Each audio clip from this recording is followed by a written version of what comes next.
But the idea of a violent end of the world is not new.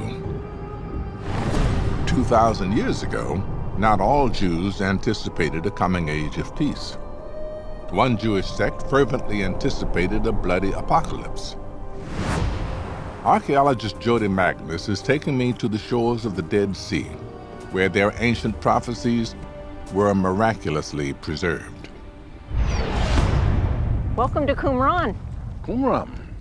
Right. This is where the scrolls were found, right? That's right. The Dead Sea Scrolls were found in 11 caves in the cliffs surrounding Qumran. How'd they get up there? Well, they were deposited in the caves by the people who lived at Qumran, who were members of a Jewish sect called the Essenes. Essenes? Mm-hmm. So, why come here? They came out here to the desert because they wanted to live in isolation apart from everyone else. Jody tells me that the Essenes settled here at Qumran around 100 BC. They believed an epic battle was coming, one that would bring on the end of the world.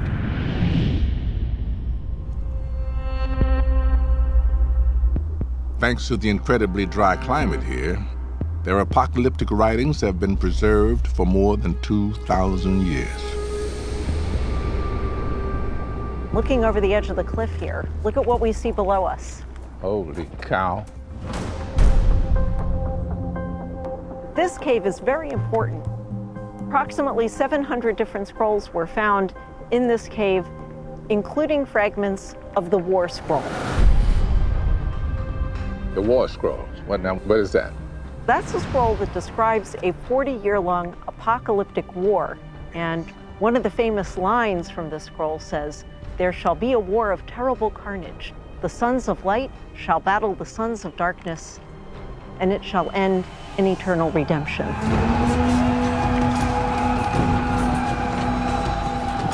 This war that they're talking about, is that like a call to revolution?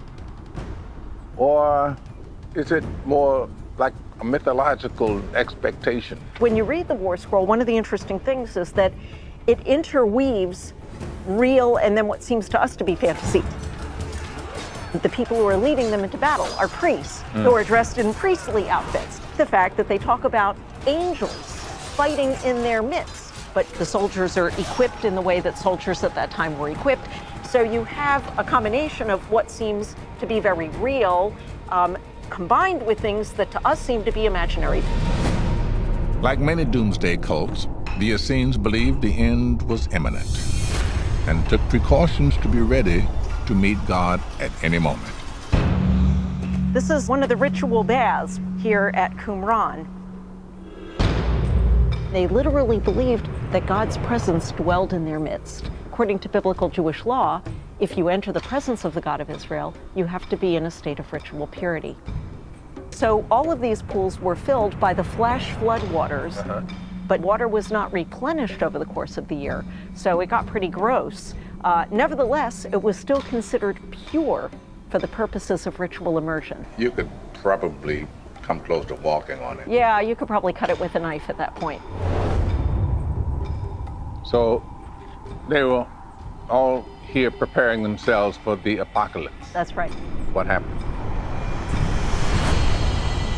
Well, the apocalypse sort of did arrive, but not the kind of apocalypse that they anticipated. In 68 AD, their battle with the sons of darkness took place. It was the Romans. As part of their campaign to crush a Jewish revolt against their rule, they wiped Qumran and the Essenes off the map. So the Roman armies just were sweeping past here, and these people are in the way, just get rid of them? That's exactly right. The Romans were basically subduing the entire